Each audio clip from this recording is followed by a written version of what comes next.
Brett McKay here, and welcome to another edition of the Art of Manliness podcast. Now, there are two dominant theories as to why Westerners have gotten increasingly obese in the last 50 years. One is that we're eating too many carbs, and carbs make us fat. Another is that our primitive appetite, which is wired to gorge on calorically dense foods as a survival mechanism, is misaligned with a modern landscape in which food is available in an overabundance. My guest today says that there's too much evidence which contradicts these theories for them to completely explain the problem of weight gain, and forwards a different and quite surprising theory as to what may be going on instead. His name is Mark Schatzker, and he's the author of The End of Craving, Recovering the Lost Wisdom of Eating Well. In order to arrive at Mark's theory on the rise in obesity, we first unpack several pieces of the puzzle, each fascinating in its own right. We discuss how the body, rather than having a natural propensity to gain weight, actually typically wants to stay at a healthy set point, the difference between wanting and liking, and how obese people crave more food but enjoy it less, and why it is that humans take pleasure in eating. We then get into how food additives like artificial sweeteners and,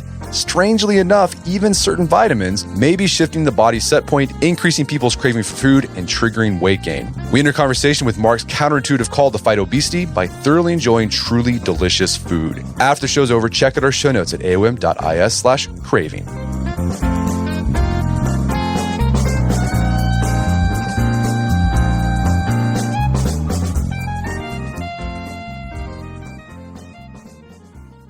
All right, Mark Schatzker, welcome to the show.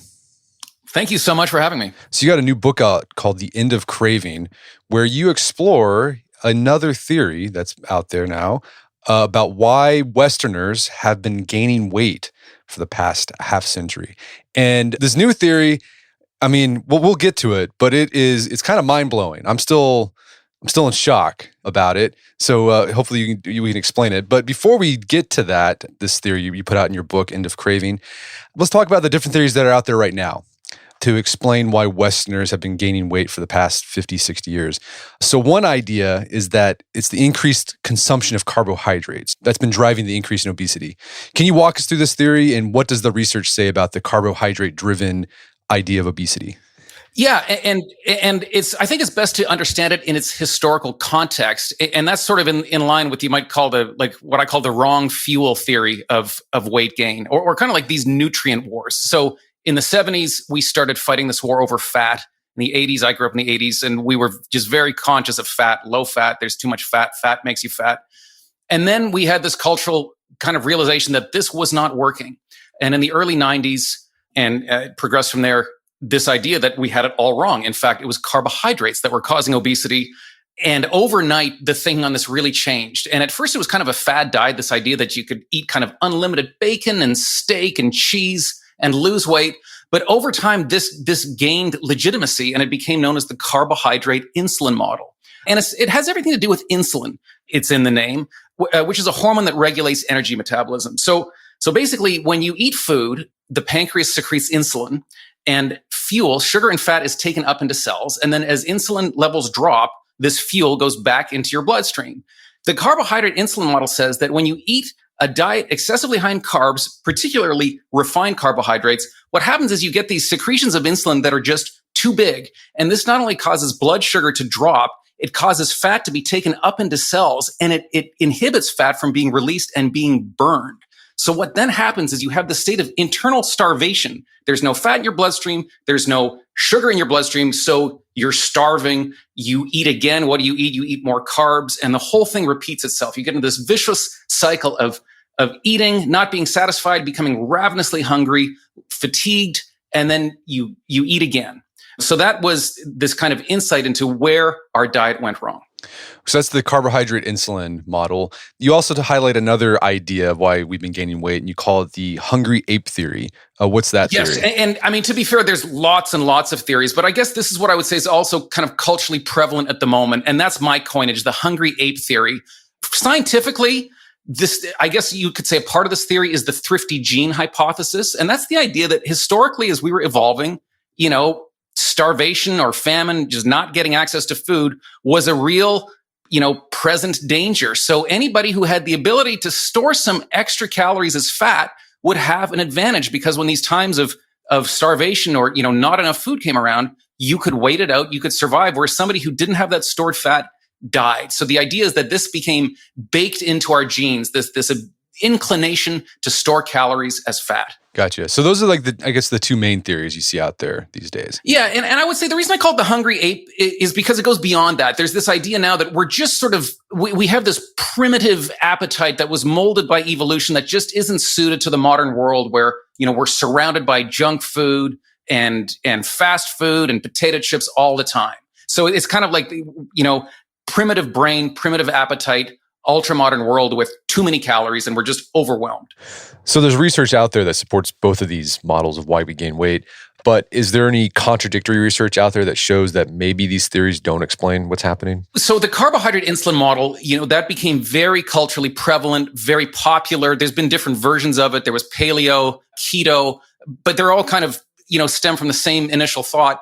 And there has been studies done on it. I pointed two in the book. There's one that was done by Kevin Hall, in which he's a researcher at the National Institutes of Health. And he brought people into kind of a hotel laboratory setting. It's called a metabolic ward, where he could just rigidly control their diet. And he looked to see if there was some kind of a metabolic difference between when people were on a high carbohydrate diet versus a high fat diet. And what he found was there really wasn't much of a difference at all. If anything, the low fat, high carb diet had just a tiny, tiny advantage, but it was such a small advantage as to, almost be academic. What he found so interesting about that study was that these two very different fuels were used so similarly by the body. He said it's almost like if you could put regular gas in your car and diesel, and your car would run exactly the same. There's another study I point to called Diet Fits, and that was run by a researcher at Stanford named Christopher Gardner, very well-respected researcher. And this wasn't done in a lab with a handful of people. This was done with hundreds of people, free living. They were out there in the real world, and some of them were on a healthy low-fat diet, and some of them were on a healthy low-carb diet. And again, the idea was to see, does one of these, nutrient-specific diets have a particular advantage, a particular affinity? And what he found, again, was just like Kevin Hall, that boy, they look exactly the same. And it was kind of interesting because people, roughly the same number of people did really well on either diet.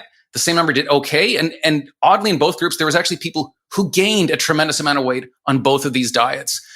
To look at the kind of the bar graphs of each diet side by side, they look almost identical. So those are just two studies I point to. But the truth is there's been lots and lots of studies. This has really been tested and tested vigorously. And the evidence just doesn't seem to show that the carbohydrate insulin model holds up. Yeah, some other research I've seen done is, people, somehow scientists are able to study how much carbs we consume as a society. They're able to figure that out. And it's decreased in the past 15, 10 years, like significantly, like a big reduction. And I think it's because of that new cultural norm that, carbohydrates make you fat, sugar makes you fat. Like even sugar consumption has gone down. It has, exactly. It's amazing, actually. Sugar consumption has gone down. Bread consumption took a real hit. We did respond. And funnily enough, this also happened in the 80s. When we got freaked out about fat, we started ramping up our carbohydrate intake. Now, what was interesting in the 80s is that even though we were trying not to eat fat, we sort of, fat consumption stayed even. But to me, the interesting lesson about all these things is that it doesn't seem what we change in our diet, we always find some means of eating more food. And that's kind of where I see the smoke and the fire. And that's also kind of more troubling. And then in the book, you start off talking about Northern Italy. People in Northern Italy, they eat a diet heavy in carbohydrates, heavy in fatty meats. They love sausage, stuff cooked with milk and cream. And you'd think, man, they would be fat, but they're not. This jumped out at me. I was so stunned, particularly that nobody had really written about this before. Because, let's just think for a moment, with all the kind of nutrition and stats aside, just think about Italian food. Think about the incredible richness, the culinary richness that Italy has given the world. There's so many amazingly delicious things you can think of that come from Italy. Pizza foremost among them, lasagna, risotto, olive oil, all the different pastas. The most interesting thing I found, well, there was a ton, but one of them is that, all of Italy is kind of like a culinary powerhouse. It doesn't matter where you go. But Bologna is considered, some people consider it sort of the culinary heartland of Italy. And they have what almost appears culturally like a food obsession in Bologna. There are groups of people that seem almost like religious orders. There's a group called the Apostles of the Tagliatella. The tagliatella is this noodle. It kind of looks like fettuccine, but it's fresh. It's made with eggs. And this is a group they call themselves the apostles. It's like they sing the praises, they spread the gospel of this noodle. There is another group that it's called the Brotherhood of the Tortellino. So we know tortellini, that's the plural, this ring of stuffed pasta. They dress in saffron colored robes and the leader wears a medallion. They're absolutely devoted to this, what is fundamentally a blend of refined carbs and fat. And that is what you can say of so much of Northern Italian food. And some people think, like, what are you talking about? Italy's the Mediterranean diet. But that's not true of the North. In Southern Italy, they eat something much closer to a Mediterranean diet, more olive oil, more fish. But they are there's more obesity in Southern Italy. They weigh more than the Northerners. The Northerners eat what seems on paper like the worst possible diet because they're eating the two things we've been pretty much convinced are the culprit, fat and carbs. So it just seems like this is a culture super engineered for obesity. Their food is the most delicious in the world. They seem to revel in these artful combinations of carbs and fat. And their rate of obesity is less than 10%, which is mind-blowing. The last time the CDC released statistics for America, it was 42%. That was before the pandemic. We know it's been increasing. So it's almost hard to wrap your mind around. Okay. And I mean, do we know, like, do they eat a comparable amount of calories? I mean, are Americans just eating more calories than Italians? We're eating more calories. Okay. I would say they're eating more delicious calories, but they're not eating as much of them. And yet these are it's very, very delicious food. So this seems to be contrary to this idea, particularly this kind of hungry ape sort of idea that we're wired for calories. There's this idea we come out of the womb almost addicted to carbs and fat, and we can never really get our fill. What's going on in Italy suggests that doesn't seem to work that way, at least not there.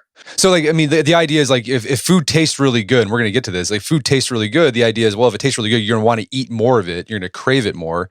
So you'll eat more of it. That doesn't seem to be happening in Italy. No, exactly. This idea that deliciousness is our undoing, that the appetite must be curbed, that the pleasures of eating take us to a bad place, that seems to, not be true in Italy. Okay, so it's not carbohydrates, not insulin. Maybe. I mean, maybe there's something to that. You don't discount it completely in the book. Maybe there is something to the hungry ape theory, but doesn't explain it completely. Well, and I'll tell you the one thing I'll say about the hungry ape theory, which I think it's kind of wrong. So it's important to understand where this comes from. Calories were very important to human evolution. Millions of years ago, our brain was about a third the size it is now, and we had a much longer digestive tract. So brains are energy hogs, but that kind of smaller brain meant that we could fuel it with, let's say, less energy dense food, like leaves, roots, those kinds of things. As we evolved, a trade-off took place. Our brain got bigger and our digestive tract got smaller. So we had this big brain that's this big energy hog. Well, that meant that we had to ramp up to a more energy dense kind of food. So we started eating fatty meat, seeds, fruit. So, rich, dense calories became necessary for us. And I think this is the reason people think, oh, we're kind of wired for calories. But there's something really important that people don't consider, which is that as we evolved, as the brain got bigger and we ate this diet that was richer in calories, that gave us the luxury of not eating. It meant we could spend a smaller portion of the day eating, but we had this ability to say, okay, I'm going to stop eating and I'm going to do something else. And these are all the things that made us human. We could build structures, we could craft tools, we could craft clothing, we could tell stories, create myths. So what's really interesting to me about this is that when you think of our former, more prehistoric selves, it's like they were more addicted to food. They were eating all day. They were like cows. They spent so much of their time consumed in getting food and eating that food, spending an awful lot of time just chewing food. As we developed and we started eating richer, food that was richer in calories, that gave us the ability to say, okay, I'm going to not eat. I'm going to go do other things. So I think implicit within that is this idea that we're not, gripped by this fixation with food, that we can turn that off and do other things. So to me, that's kind of the problem with that kind of thrifty gene or hungry ape theory. Gotcha. And then to add to, this kind of, I guess, evidence against the thrifty gene theory of why we gain weight, You highlight all this, I think, forgotten research and studies that have been done on the human body that shows the human body is actually really good at maintaining a certain weight. I mean, it has this like a sophisticated measurement tools all throughout the body, so it doesn't go too much above or too much below a certain weight. So can you walk us through these studies done by scientists? I think one guy was named Kabank, and then there's another guy, Hirsch, that show the human body actually stubbornly fights weight loss and weight gain. Yeah, this is a fascinating vein of research. It's amazing to me that this isn't better known. I think one of the reasons is that once you realize how things really work, you really start to question the whole possibility of these fad diets that we constantly go through. But let me get into it. You mentioned Michel Cabanach. So it started with him with body temperature, and I'll start there because I think it's important. He had this revelation when he was at a very early point in his career. He'd been doing kind of an experiment on himself, raising his own internal body temperature, and he was really hot. And he had this other subject coming to the lab, and he had to like scrub out the bathtub. And so he scrubbed it out, and he was like sweating, and he's hot. And then he turns on the cold water to rinse it out, and it flows over his hand. And for a moment, he has this thought. He goes, "Oh gosh, that feels wonderful." And then he realizes that doesn't make sense because according to the textbooks of the time, water that cold was supposed to feel unpleasant. So the theory at the time was that whether water felt good or bad all had to do with skin temperature. If it was above skin temperature or below skin temperature, it didn't feel good, but if it was right around skin temperature, it felt great. So he had this revelation, and what he realized was that it didn't have to do with skin temperature. It had to do with what he calls the internal milieu, or what's going on inside. When his body temperature was elevated, cold water felt good. But then he'd then reverse it and dump ice water into the bath, and he'd make the subject cold. And then all of a sudden, hot water feels good. So what he found was two important things. One is that there's this internal calculation taking place, that what we crave, what we want, can change depending on the internal milieu. And then this other really important idea that what we need feels good. When we need to cool down, cold water feels good. When we need to warm up, hot water feels good. So then some years after that, he applied this idea to body weight because he thought, this whole, for him, his kind of body weight had always sort of been in sync with what he needed. He ate what he liked. He loved many of the delicacies of France, but he never really thought all that much about what he ate. When he was hungry, he ate. When he wasn't hungry, he didn't eat. And he'd always kind of weighed around 150 pounds. So it seemed as though if the brain manages body weight, it was doing a pretty good job in his case. But then there was the case of obesity. He said, why would it be that people seem to be, eating more than they would need to? So he did some very interesting experiments. He had one of his, colleagues come to the office one day and just gave him a whole bunch of toffee candies. And this guy hadn't eaten since the day before. First toffee tasted great. Second toffee tasted great. Eventually they tasted terrible, which is interesting. You think, well, something can go from tasting great to tasting terrible. So it seems like something's going on. So he said, well, maybe you just get kind of bored of the taste. So then he tried it with sugar water, and he found that sugar water too, we get bored of, but there was something important, only if it's swallowed. So that demonstrated to him that it isn't just the taste of food that has to do with our appetite. It's also something happens after. Once it goes into the stomach, something happens. This is called a post-ingestive effect, something that happens after you eat. So then he did a really interesting study with a group of friends. They basically starved themselves. And early on, they found, as many dieters find, no problem. The pounds seemed to melt away. You fit into your old clothes. But then he kind of hit this wall. It was so hard to lose weight. And it became this all-consuming ordeal. He would have dreams of gorging on food. He would take his watch off when he went to weigh himself. And he was just fighting this war of attrition with ounces. But he finally reached his goal. I think he went from 150 pounds down to 138 pounds. And then he just started eating again. They had this massive feast at a restaurant called L'Auberge Savoyard. And then for the weeks that followed, he just ate, and he was hungry, and he would gorge himself, and he came right back up to 150 pounds. And then bang, it stopped. He came back to his old weight, and then it's like his appetite just lessened, and he was himself again. So it's as though his body wanted to be 150 pounds. And what he called that is a set point. It's kind of like body temperature. Your body seems to have a preferred weight. Well, he's not the only one who found that. A very important researcher in the history of this area, his name's Jules Hirsch. He found a similar thing. At Rockefeller University, he had 4 extremely obese subjects, and he had them lose weight by giving them a liquid diet. And it worked really well. They lost weight and came to an end, and, they were kind of released. You can go home now. And they all, really looked forward to their thinner, happier lives. And, they gained it all back. They came right back to where they were.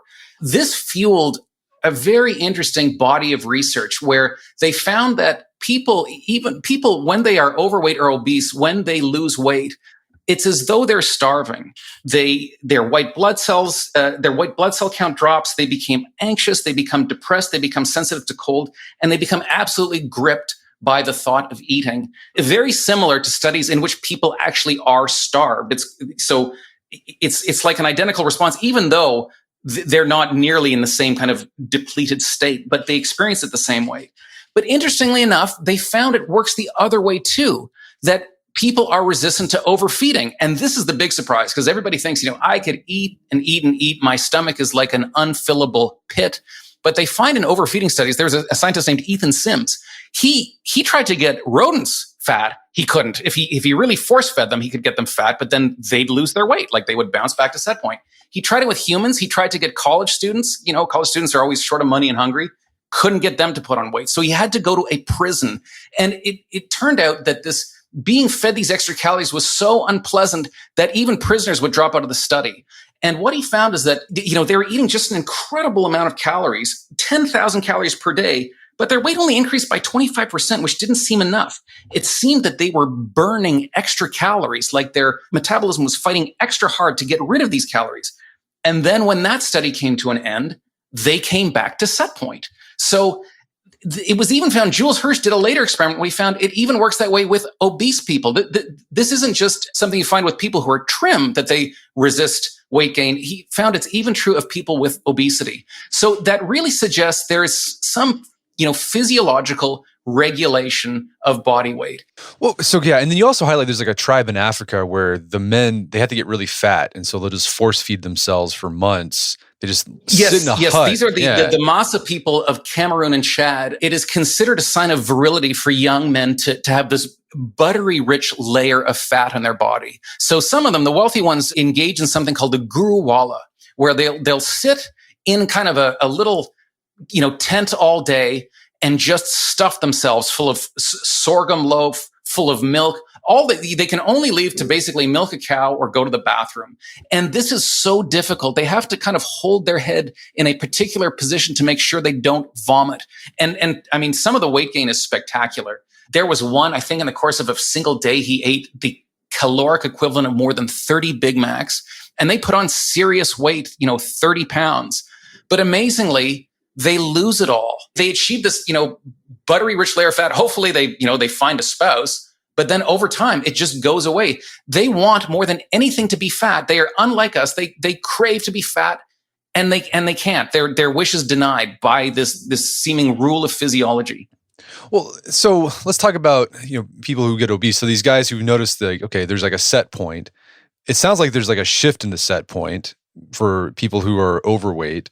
Do they know what causes that shift? No, this is the burning question. What is it that causes the body to defend a higher set point? I would say this is the most salient question in this area of research. And, this is what people are trying to figure out. This is what this book became a hunt for, is what is it that is making us eat more? What is it that is pushing body weight up?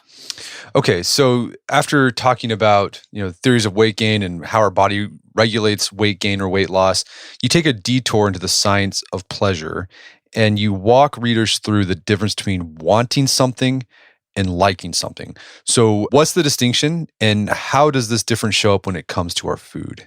Yeah, that's great. And the reason I think this is so important, because I mentioned earlier with Michel Cabanach that he found the urge to get warm when you're cold or to stay cool when you're hot is the way, what propels us to do that is pleasure. He calls it, the motor that drives human existence. Something, I'm misquoting, but it's something like that pleasure is essentially what gets us to do things. So that study in itself, what scientists call hedonics, is very interesting. And we've probably seen some of those images on TV, like documentaries, where they will stick like very thin wires into a rodent's brain, into what they call the pleasure center. And they can, the rodent will just drop everything and just sit there and want to be pleasured by these electrical impulses. So that research was done in the 1950s. And then they subsequently found that there was a neurotransmitter at work, like a brain chemical called dopamine. It's in what's called the limbic system. And dopamine was considered the pleasure chemical. It was like, like if you could, make pleasure this kind of nectar, it was dopamine. It was this chemical that was euphoria, that was essentially just feeling good. So in the 1980s, there was a scientist by the name of Kent Berridge who was an absolute believer in this theory that dopamine was pleasure. And like all scientists, he endeavored to do more research to show that this was true. So what he did was he used drugs to, reduce dopamine in rodents, and then he fired sugar water into their mouth. And what he assumed was going to happen if dopamine is pleasure, that sugar water will lose its ability to be delicious. And rodents show this when they're given something tasty, they kind of lick their paws or they stick their tongue out. It's kind of like them going, that's yummy. So he thought, okay, I'm going to lower dopamine and do that. And lo and behold, the rats, the mice found that this was yummy. And he's like, he just assumed he must have made some mistake. That's not how it works. He did it again. The same thing happened. So this time he opted for heavier artillery. He lesioned the rats, which is to say he destroyed this dopamine area of the brain. And now they were truly in a kind of utterly beige existence, just utterly listless. Nothing seemed to, life was just drained of all pleasure. And he was utterly sure now that firing sugar water into their mouth is going to produce absolutely no effect. And yet amazingly, in this incredibly almost morbid condition, it still tasted good. They would still stick their tongue out and lick their paws. So he's like, what is going on? So then he decided to do something different. He jacked up dopamine. He revved it up. Well, this time the rats just ate voraciously. They were eating and eating and eating. And yet even that didn't turn out quite right, because as they were gorging themselves, they would make the reverse facial expression as though they were gagging and going, I can't stop eating, but this is absolutely awful. This made absolutely no sense at the time. He had, difficulty being recognized as a scientist. People would avoid him at conferences because what he was saying was just so unorthodox that how could it be that dopamine wasn't pleasure? But the evidence kept pouring in, and even in humans, some treatments for Parkinson's disease elevate dopamine in the brain because dopamine is also involved in movement. And what those patients would find is they would do the strangest thing. One of them just on a large, just dismantled his fridge. They would do things like play scratch cards. They would want to gamble. They would pester their wives for sex. They would visit prostitutes. They would watch pornography. But they always insisted that there was actually no pleasure taking place, that this is something they wanted to do but didn't enjoy it. And eventually, Kent Berridge figured out what was going on. And it's that this idea we think of as pleasure actually has two parts. There's what he calls as wanting, and this is desire. This is kind of like a missile tracking part of the brain that when we see something we want, it tracks it and we are drawn to it.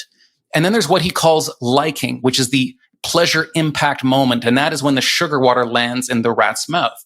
And they're both part of the same reward system, but they are independent and they're not always in sync. I mean, we know this basically because sometimes we want something and don't like it. But on a more fundamental level, the question he began to ask was maybe it's possible that though these things work, it's a system that does work, maybe this is where things can kind of come unhinged. And that was the fundamental question he asked. And the first area he looked at wasn't food. It was actually, the most famous example of pleasure gone wrong, and that's drug addiction. Right. And so, there's a lot of drug addicts. They talk about, they want drugs. They have a craving for it, but when they actually do it, they don't enjoy it. Like they Exactly. And that is what's so important to recognize about addiction. And so his research really revolutionized our understanding of addiction. Prior to that, one of the main ideas about addiction was that it was because of withdrawal, that because of the horrible experience of withdrawal, people just keep doing drugs. But that didn't really make sense because, people could be, they'll have gone clean for a decade and then one day they just get this craving for a drug and they relapse. The other idea was that drugs get you high and that's why people do drugs. But addicts said, that's not true. These drugs don't get me high anymore. They know better than anybody else that it's ruining their life. And what they would say is that the kind of the theme of addiction was craving. And that's what Kent Berridge found is looking at, brain scans of addicts. they would find that these cues for drugs, a picture of a syringe, say, or of a crack pipe or something, you would get this huge spike of dopamine, which is wanting.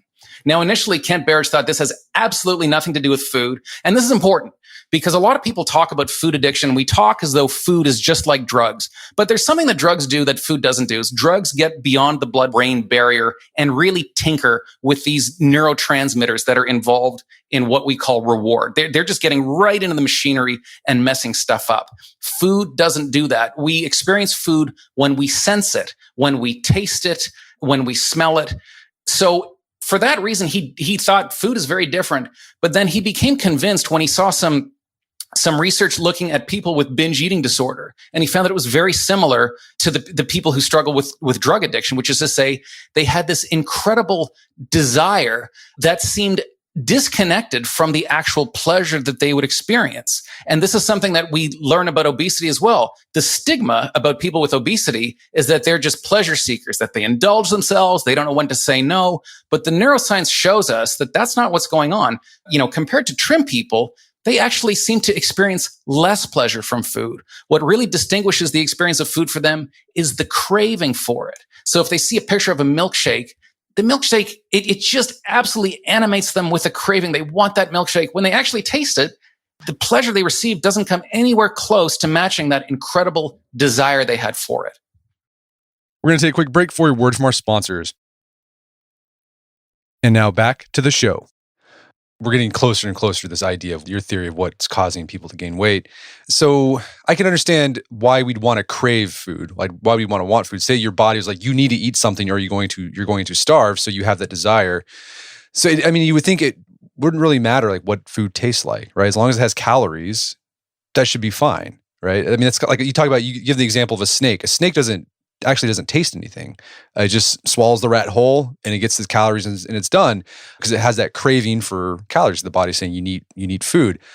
Humans can taste. Why do we even experience pleasure when we eat? If all you need is that craving, if your body can just send out a signal, okay, you're depleting on calories, go consume something, and then craving satisfied. Why do we even experience pleasure in the first place when we eat? That became one of the most interesting questions to me because what Kent Berridge found was that there's this other part of the brain, this liking part that doesn't run on dopamine. It runs on opioids, which is like what's in heroin.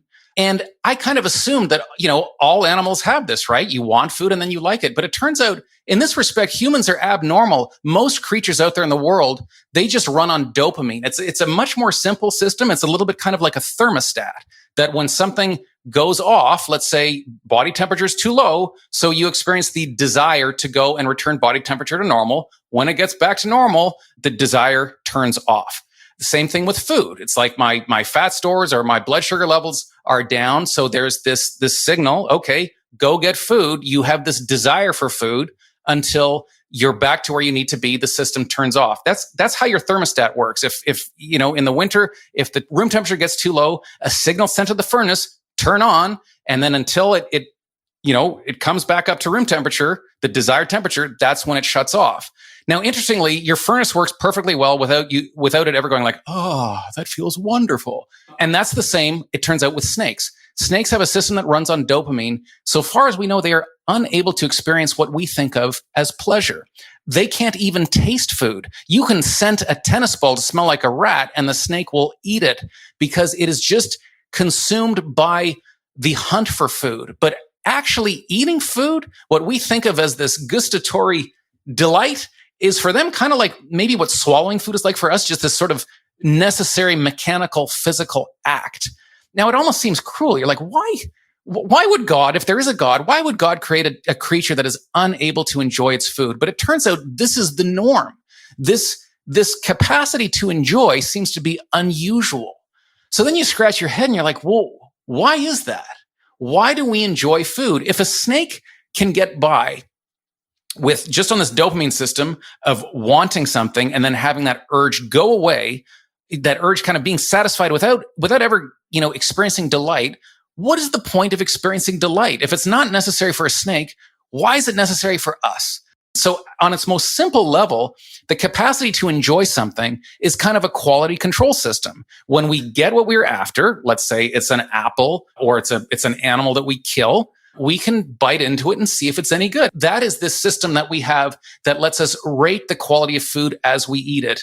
We think of it as enjoyment, but what it really is, this kind of instantaneous computation that you feel. This is your brain analyzing the food going, is this good? And yeah, you do that when you bite into something, you can taste if it's savory, if it's fatty, if it's sweet. And by tasting that, you get an idea of like what you're about to get. Like your body's like, okay, you're going to get some fats, you're going to get some carbs. This is good.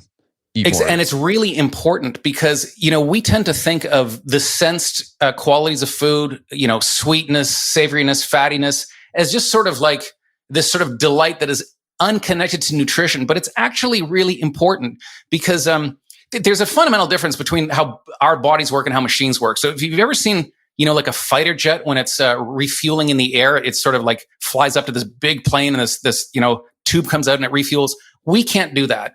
Try and eat a pizza while you're running around a track. Good luck with that. It turns out that food is like a disruption to the body. So we really have to be ready for it. And one way we do that is by sensing it as it comes in. Even before we taste food, we can smell it. This triggers something called the cephalic phase. We start to secrete insulin.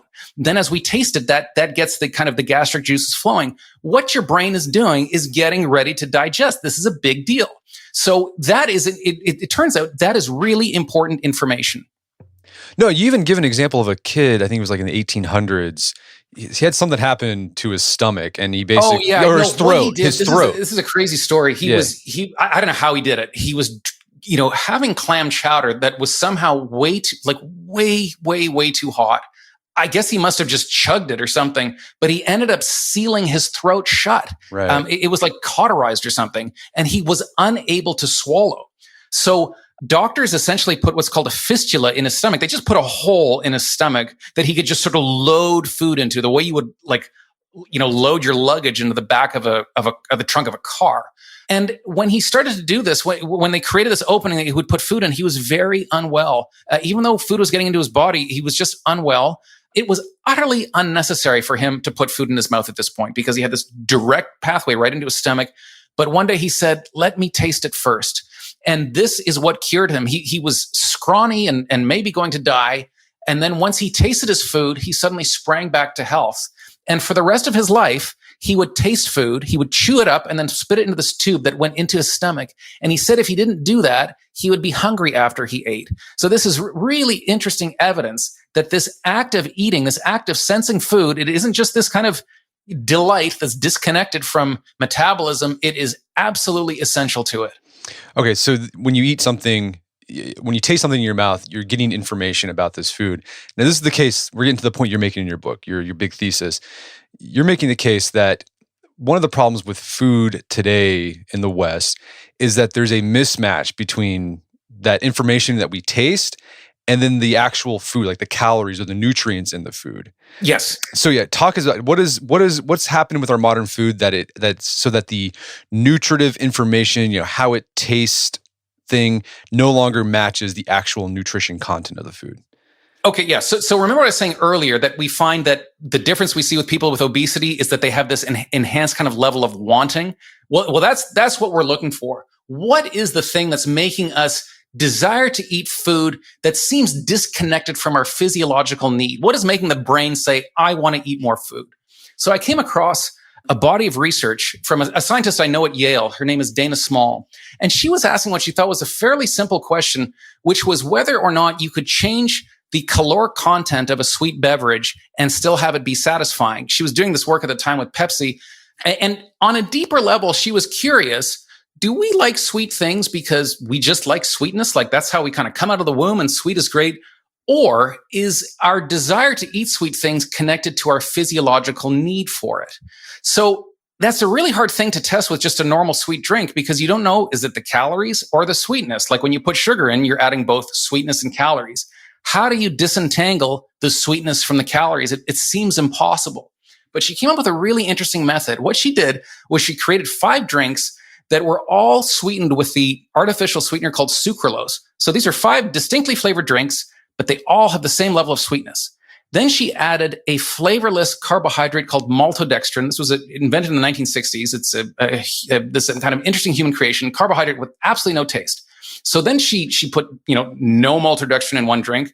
I think she put 37 and a half in the next, 75, 112, and then 150. So what she has is this little fleet of drinks. They are all equally sweet, but they all have a different amount of calories. She would have people drink the drinks and then they would come in to get their brain scanned, and she would look for the response in this dopamine area, which is to say which one of these drinks made them go, I want more of that.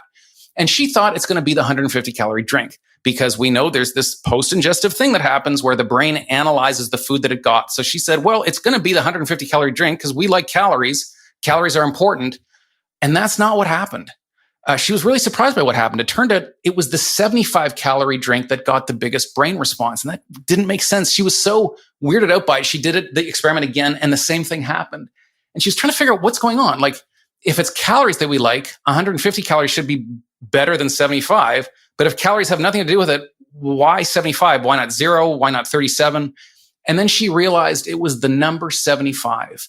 The drink that people responded to had 75 calories of maltodextrin, but it also tasted as though it had 75 calories worth of sugar. And the interesting thing about maltodextrin is it's converted to sugar as soon as it gets to the stomach by enzymes. So this drink she found was matched, which is to say its sweetness was in sync with the calories that it delivered. Something funny was going on with these other drinks. She created these drinks that were mismatched, had either too little or too many calories relative to the sweet taste. So the next thing she did is she put test subjects in what's called an indirect calorimeter. And this measures the thermic effect of food, which is to say that when you eat food, you start to burn calories, and there's this kind of elevation in body heat that they can detect, kind of like how your car gets hot when the engine's been running. So this test subject came in and had the 75 calorie drink, and there was this little plume of body heat. They come in a few days later and they have this drink that tastes like it has 70 calories, but actually has 150 calories. She's thinking there's going to be this nice big plume, 150 calories. Nothing happens. The metabolic response, as she put it, is flat. And this is a really, really important exercise because it shows us just how important sensing what's in your food is. It turns out that sweetness isn't just this kind of like thing that we like. It's operating instructions. It's telling the body, this is how many calories to expect. And that just sends off this cascade of metabolism. When it works, when it's all in sync, when you drink a matched drink, everything goes smoothly. When it's mismatched, things go wrong. It's like the brain's like, I don't know what's going on. And it doesn't end up getting metabolized. These calories just seem to float around the blood. They think it kind of winds up in the liver. She did more studies and she found that this causes insulin sensitivity, what we think of as a condition of diabetes. And they did a study in adolescents. And this is important because adolescents have an outsized appetite for sweet things. It's because their brain is growing. That's why a lot of, adolescents drink a lot of soft drinks. And early on in the experiment, they tested the blood of 3 subjects and they were already pre-diabetic. The results were so bad, they had to stop the experiment. So this to me is really, really interesting. We see some serious smoke happening that when we start, we know how important it is for us to sense food. In fact, I'll even add something to that. Our ability to sense, we do it with the nose and mouth. That takes up more DNA than any bodily system. That's how important it is. And now we see that when you create food where there's this gulf between what it tastes like and what's actually arriving in the stomach, we see problems happening. So already we see that food isn't getting metabolized properly. But then you ask it a deeper question. Because remember how earlier I said that the brain keeps track of everything? That as Michelle Cabanach found, you actually have to swallow sugar water for it to satiate your appetite. That it's what we've actually found is the brain is such a kind of obsessive accountant. It doesn't just measure what happens when that sugar gets in the stomach. It measures to see if sugar's utilized. You can knock out glucose metabolism. You can block it from happening. And when you do that to rodents, sweet things lose their allure. So the brain is like this paranoid accountant, wants to make sure the food it got is actually useful. So you can then say, if the brain is keeping track of things, what happens when one day sweet equals energy and the next day sweet equals not so much energy or maybe more energy than I expected? This never happened historically. Sweetness was always matched. A sweeter strawberry had more sugar than a tart strawberry, a sweeter apple, and so forth. It is only very recently that we have been able to create this difference between how food tastes and what you get.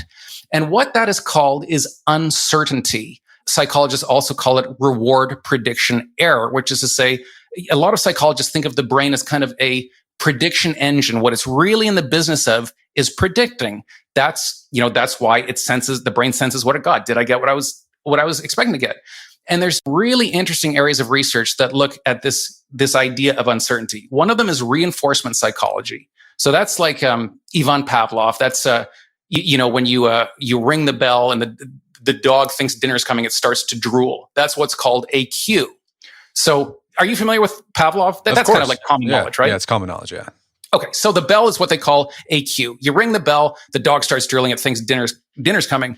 Scientists always thought that the more in sync that bell is with the food, the stronger the cue it is, the more reinforcing it is. That if the bell sometimes means dinner, it's like, I might drool a bit, but if it reliably means dinner, that dog is going to drool. Well, we found that's not true. It turns out, and this was some really interesting research done with rodents, the cue they would use was a little lever that was illuminated. And it turns out that if you would illuminate this lever, sometimes the rats would push it, but then a little food pellet appears. It turns out that if you actually make it such that the lever might predict food, you'd figure the rats would be like, who has time for this stupid lever? I'm going to go over to the food tray and just wait for the pellet to drop. That's not what happens. When the cue becomes uncertain, the rats become obsessed with the lever. They're really, really interested in the lever. It turns out that making a cue uncertain ramps up motivation. And there's a very good reason for it.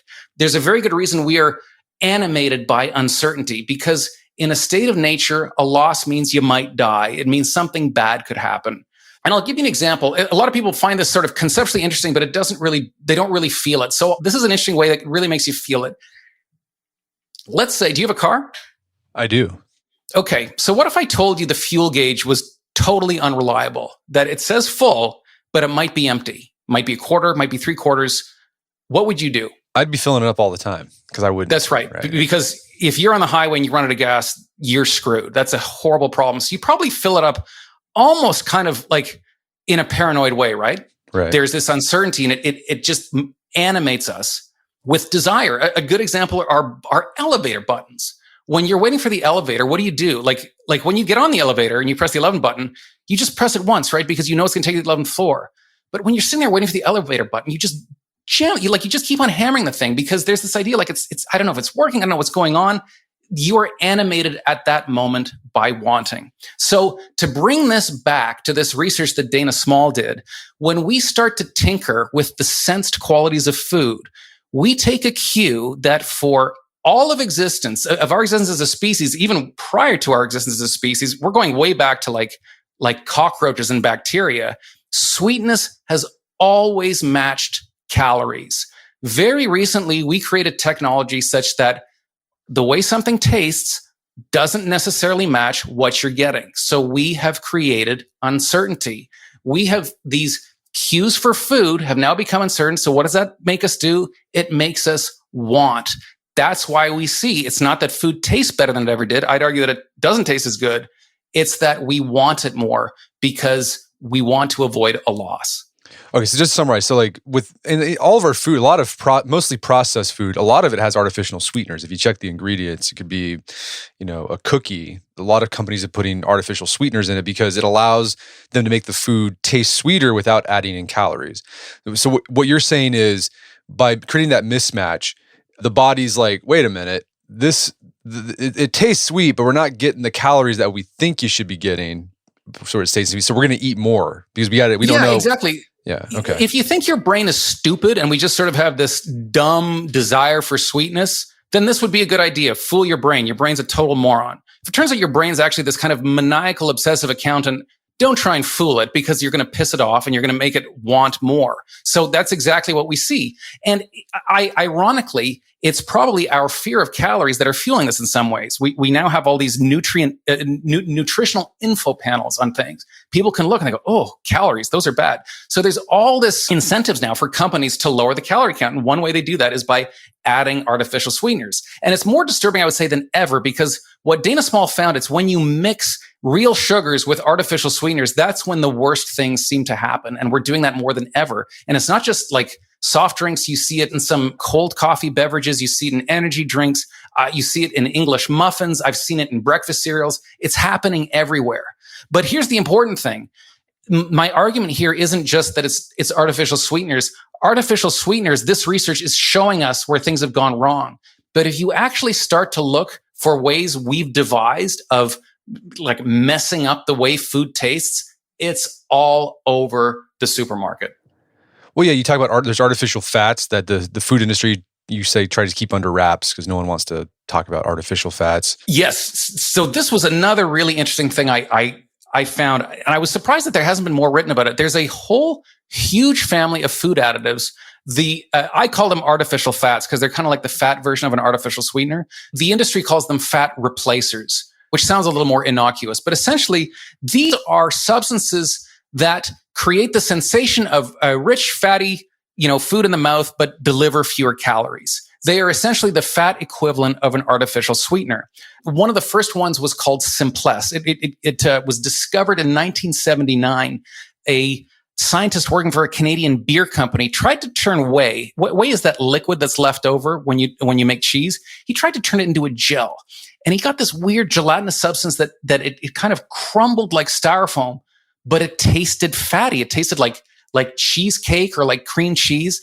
About a decade later, it comes on the market as something called Simpless, and it seemed truly amazing. It could take the calories in a tablespoon of margarine from 36 calories down to 8 calories. It could take a coffee creamer from 30 calories down to 20 calories. Seems really good, right? What a great thing. We're lowering the calories. But if your body's counting, your brain's going, hold on a second, you're starting to mess with me now. Fat doesn't mean what I thought it meant. These fat replacers are all over the food environment. They're not just in things like low-fat dressings. They're everywhere if you know what to look for. But here's what kind of makes them insidious. You'll never see the word fat replacer or artificial fat. You won't even see that word Simpless. It's really weird. In the industry, they have all these really cheesy names like Simpless or Lycodex or Keltrol. Those don't appear on the ingredient label. You'll see things like milk protein or whey protein concentrate. There's a fat replacer for muffins, which is called Cream Fiber 7000. That shows up on the ingredient panel as citrus fiber, which to me sounds healthy. That's like, wow, that's like good for my microbiome or something. So it's really difficult to know when the sensed properties of fat are being toyed with by food manufacturers. You almost have to have a PhD. Even then, I would say you can't really tell by looking at the ingredient panel. Okay, so I think people listening to this will think, okay, that makes sense. Artificial sweeteners, artificial fats. I can see how that would mess up our brain's calculation going on. So to create that uncertainty. So, it tastes like we're getting calories, but we're not. And so our brain, to compensate for that, craves more food. So that would, increase craving. And I think this is important because this is a recent change. Like, we're trying to figure out what changed because it's relatively recent. Like, if you look at obesity, it really took off in the mid 70s. So that is something that's recent. You can talk about carbs, you can talk about fat. We've been eating those for millennia. This is new. This is an aspect of eating that just didn't exist until like a handful of decades ago. Okay, let's talk about the thing that blew my mind. So one way that food has changed, and you make the case that might be contributing to our increase in weight gain, is the addition or fortifying flour with vitamins. And this started in the early 20th century in America to cure disease, basically. A lot of people were getting diseases because they weren't getting sufficient vitamins. So we fortified flour, bread with vitamins. Like, you look at Wonder Bread, right? The label says, that was like the big selling point, fortified with vitamins. How is it that something good for us, like vitamins, might be contributing to weight gain? Yeah, let me just say off the bat how absolutely crazy this sounds. And I struggled with this. I thought, am I nuts? Like, vitamins? Are you serious? It's like saying like rain causes obesity or oxygen or something. Like, come on. But I'll tell you how I came to this. The first time I got interested in this was the first book I published was about steak. Traveled the world eating steak, looking for the best steak. But one thing I got interested in was keeping cattle in feedlots, where, as a lot of us know, we read Michael Pollan, they're fed this diet of corn, right?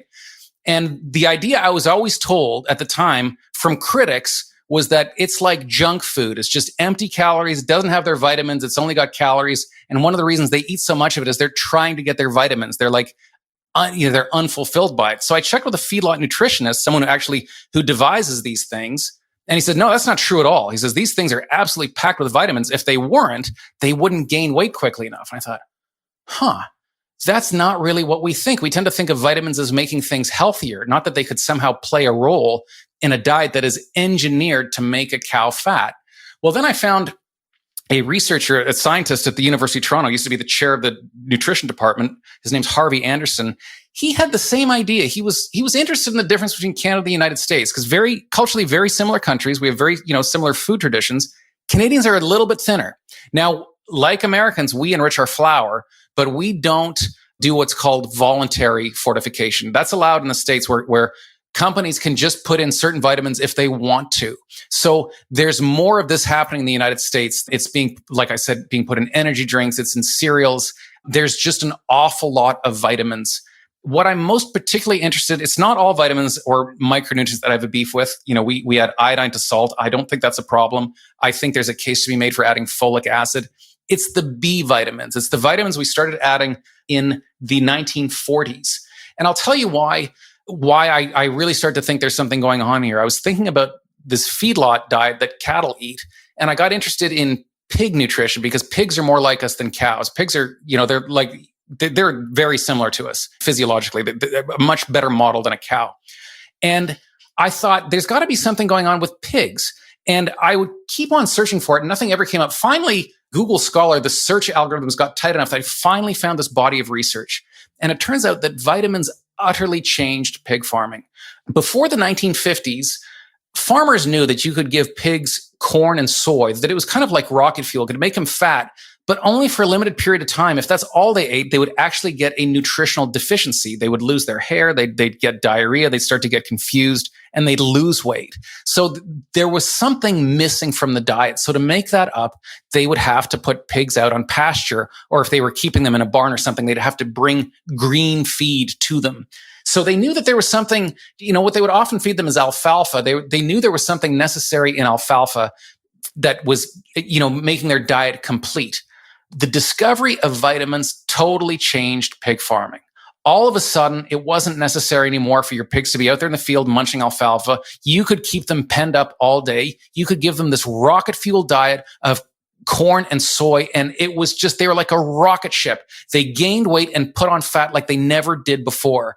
I found a really interesting document put out, I think it was the University of Illinois, where it was around the 1950s, that basically extolling that there's a new way to farm. They said, pigs have a reasonable ability to manage their diet, but it's no longer necessary for them to get their micronutrients from green feed. You can now give them vitamins. This was the new way of doing it, and it gave them what's called optimal weight gain. There's a really interesting study I looked at where they compared pigs that were kept penned up eating this, what they call a mixed ration that had everything in there with the vitamins, versus they had pigs that were out there in the field and they had corn in one trough, and then they had like the soybeans, the vitamins in the other trough, and then they had alfalfa. And what they found is those pigs out there in the field, somehow when those vitamins weren't put in there with the corn, they had this like desire to eat alfalfa. They ate much more alfalfa. If you added the vitamins to their feed, they didn't eat nearly as much alfalfa. But the ones that gained the most were the ones that were kept penned up with this, fortified rocket fuel feed. And that was optimal weight gain. And that changed pig farming forever. That's why we have these like flesh factories where we keep pigs in kind of factory-like conditions, where we just jack them up full of corn, soy, and the vitamins necessary to metabolize that feed. That's how we invented, factory farming. Vitamins played a huge role in that. So oddly enough, what was such an important ingredient in making pigs gain weight optimally is what we've been doing to our food for more than a century. And we're doing more and more of it. What is it about B vitamins that causes weight gain? What's going on there? Do you have an idea? Because they are the energy metabolizing vitamins. They are the ones that make energy metabolism possible. If a diet is deficient in one of these vitamins, you die. So this is where one of these insights came from. Is a little over a century ago, both the American South and Northern Italy were suffering from an epidemic called pellagra. Just like the epidemic we're going through. Initially, people didn't know what was going on. There was a shouting match of experts who knew just what the problem was. It turned out that it was a deficiency of niacin, which is vitamin B3. Very interestingly, America took kind of this new scientific road. That's when we decided we're going to enrich flour. We're going to add niacin to it, also riboflavin, also thiamine, and also iron. Interestingly, over in Italy, they didn't do that. They took a totally different route, one that seems almost stupid, kind of like old world peasant stupid. They encourage people to drink wine. I mean, that seems bizarre, but it actually turns out, they didn't know this at the time, but wine back then wasn't very well filtered and it had a lot of yeast in it, and yeast has a lot of niacin in it. Wasn't a bad idea. It was a good idea. They encouraged people to grow rabbits because rabbits was a cheap form of meat. You could raise rabbits cheaply. The Italian method didn't work as quickly as the kind of stick the vitamins in your flour method, but it did work. They ate their way out of a deficiency. But here's what's interesting. More than 100 years later, Northern Italy, they eat better food than anyone else in the world, I would argue. Maybe you could make a case for Japan, where people are also very trim, versus the US South. That's where pellagra was. That is now, it was the pellagra belt. It is now the obesity belt. So we see two different parts of the world suffered from the same nutritional deficiency. One responded by saying, there's something wrong with food. We need to fix what's wrong with food because we know better. And the other part of the world said, no, the problem is people aren't getting enough food. Food is ultimately what humans should eat. Let's make sure people get good food. And more than a century later, the results are strikingly different. We have one incredibly, I would say, a region that has a very healthy, pleasurable relationship with food, and one that has a very morbid, unsustainable relationship with food. And B vitamins are in everything. I pulled up 5 Hour Energy. Like, that's the whole thing. It's got B vitamins. Yeah, and why? I mean, and they'll say things like, my daughter bought an energy drink that had 200% of your daily requirement for vitamins. And people look at that like, yeah, this is super healthy. It's got double the vitamins. Like, why would anybody need that? It plays into our naivete, I think, in a very unwholesome way. But then when you look at it in terms of the role that these things play in energy metabolism, I think that's a really bad idea. All right. So it could be causing us, so we're eating, okay, so there's a whole bunch of things going on here. So this processed food that we're eating, there's some nutritive uncertainty going on because food tastes sweeter or fatter than it really is. So we're like, we got to eat more to get the calories you need. Your brain's like, something's wrong here. But in addition to that, we're eating more B vitamins that metabolize calories more and kind of increase weight gain, basically. Yes, so they make weight gain metabolically possible. Okay. That's simple. Yeah, so, and you're right, there are two things. They're both kind of under this umbrella of us thinking there's something wrong with food and we need to fix it. I would say that is the big difference. If you go right back to pellagra, Italy always had faith in food. We always thought there was something wrong with food, and we've been mucking around with food ever since. And so what do you do about it? So, I mean, most of the food we eat here in the United States, it's been tinkered with somehow. I mean, is there any way to counter this? Well, I mean, it can look kind of dismal when you see how much of this is going on. When you start to look at, nutritional info panels and ingredient panels and see just what's going on, it's like, wow, we got a long way to go. Knowing things is the first part of it, but it is still possible to buy wholesome food. If you buy real food, fruit, vegetables, a cut of raw meat, those are relatively untainted. Not always, but relatively speaking. So you can still buy real food. It's the processed foods that I think are essentially engineered to promote maximum weight gain. In some cases, unintentionally, we use things like artificial sweeteners and fat replacers thinking it's making things better. I think they're making things worse. Okay, if all Americans eating this fortified food, right? Pretty much all cereals, breads, et cetera, are vitamin fortified. Like, why is it that some people don't gain weight? Have you figured that out? Or are they eating fewer calories, or what's going on there? No, well, I would say anytime you have a population and you add something to it, you're going to see a variation in terms of how the population responds. So if you take a population and add cigarettes, not everybody gets lung cancer. Not even everybody takes up smoking, but you'll see there's an overall effect. The same thing with alcohol. When we gained the ability to distill alcohol, we could make gin instead of just drinking beer. That doesn't mean everybody became an alcoholic, but so there's going to be variation in terms of how a population responds. But I do think it's a really good question, and this is something I wrestle with. Does the addition of these energy metabolizing vitamins, does it raise our set point? Does that actually make us fatter than we would be without it? Or does it just somehow make it easier to get fat? I kind of lean towards the latter. It's possible to become obese in Italy. The rate is far, far lower. You just have to work harder at it. I think if I think what's going on in Italy, if you look at something like their levels of thiamine, they're lower than what we recommend. They're even lower than our levels of thiamine were in the 1940s before we started fortifying.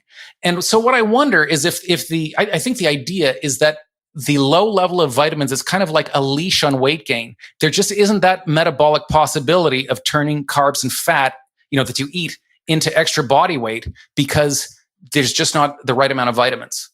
Does that make sense? Yeah, that makes sense. And where do you see this research going? So, if there's one thing I hope this book does, it changes the conversation about food. We've been on this treadmill of fighting about nutrients, fat, carbs, keto. Some of these things have helped people. I don't deny that, but I don't think they point to the cause of our dysfunction. So I'm hoping that we can see that the problem it's with the brain. We have to understand how our brains evolve to eat, how the brain understands food on an intuitive level, and the big price that we pay when we mess with that. So I'm already working with a scientist at the Icahn School of Medicine at Mount Sinai to test this vitamin model in rodents. That's the first place you start. And I think we'll see if, the proof of concept is in rodents, then you start to look at humans. And I hope it also, what I'd like to do is change. We all have to stop trying to be these nutritionists, thinking that we know about how much protein we need and counting calories and carbs and fat. The scientists who are absolute specialists in this can't predict how much protein they're consuming, how many calories they need. Even the subjects they're studying, they are always invariably surprised. This idea that we have this deep knowledge of the nutritional makeup of food and our own needs is a total myth. I think we should eat as nature designed us to eat, which is to focus on the experience of food. And that's what they do in Italy. I had this kind of insight going on. I was visiting a bean festival, and yet another argument ensued about food. And this had to do, someone was saying, don't put any onions in when you boil the beans. And the woman said, no, you should put in an onion. You should also put in rosemary. And then someone else said they disagreed. And then they start to argue about the type of bean, because there's more than one type of bean that's grown in this area. And everywhere I went for this book, everybody argued about food. But there was a fundamental difference, which is that in Italy, they argue about, is this the best recipe? My grandmother's recipe is yours. My village's recipe is better. Every meal seems to be this opportunity to engineer maximum deliciousness. Here, the argument is always about nutrition. That's got too much carbs. There's insulin. It's doing this. There's too much fat. We argue about nutrients. They argue about experience. It seems like we're more intelligent. I think they're right. We evolved to eat. The brain has this ability to eat that we experience as flavor, as deliciousness. And I think that's where eating needs to go, is in the experience of eating real food. Well, Mark, this has been a great conversation. Where can people go to learn more about the book and your work? I would say, read the book. It's called The End of Craving. My previous book called The Dorito Effect also, gets into some of this really interesting science of how the brain understands food.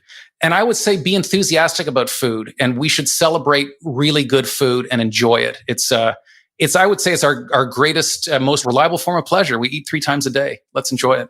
Well, Mark, thanks for your time. It's been a pleasure. Thank you for having me. Really enjoyed talking. My guest today is Mark Schatzker. He's the author of the book, The End of Craving. It's available on Amazon.com and bookstores everywhere. You can find more information about his work at his website, markschatzker.com. Also, check out our show notes at aom.is/craving, where you can find links to resources where you can delve deeper into this topic.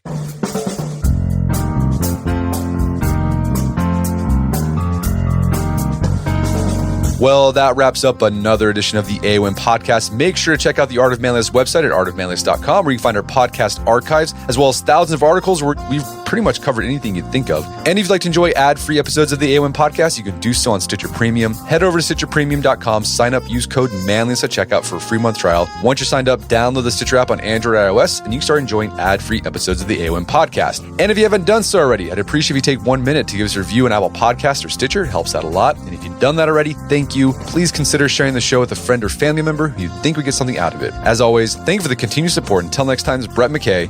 Remind you not only to listen to the AOM podcast, but put what you've heard into action.